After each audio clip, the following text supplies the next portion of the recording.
ফের জেলা সফরে মুখ্যমন্ত্রী এলেন দুর্গাপুরে। এদিন বিকেলে বিশেষ বিমানে অন্ডালে কাজী নজরুল বিমানবন্দরে নামেন মমতা বন্দ্যোপাধ্যায়।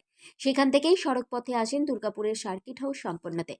এখানেই আজ রাত্রিবাস করবেন তিনি। আগামীকাল এখান থেকে হেলিকপ্টারে উড়ে যাবেন পুরুলিয়ার উদ্দেশ্যে। এদিন মুখ্যমন্ত্রী ঢোকার সাথে সাথেই পশ্চিম বর্ধমান জেলা তৃণমূল নেতৃত্বকে ডেকে পাঠিয়েছেন মুখ্যমন্ত্রী।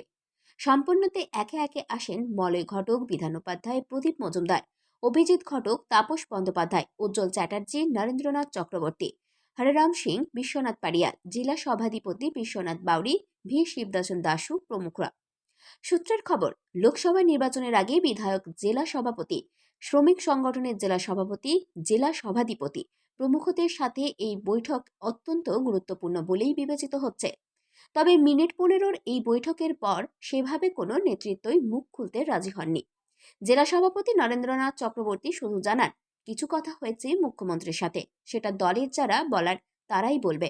স্বভাবতই এদিনের বৈঠক নিয়ে কৌতূহলের সৃষ্টি হয়েছে রাজনৈতিক মহলে।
একদম জরুরি বৈঠক করলেন, কিচ্ছু না। বিষয়টা কি লোকসভা নির্বাচন?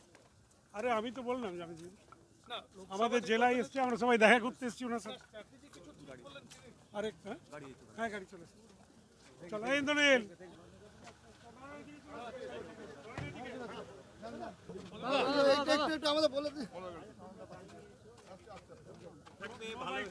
ভালো থাকো, কারোর যেন শরীর খারাপ না হয়। লোকসভার আগে কি মা তার সন্তানদের কাছে সন্তানদের সঙ্গে ডেকেছিলেন ভালোবাসা, ব্যাস, ঠিক আছে।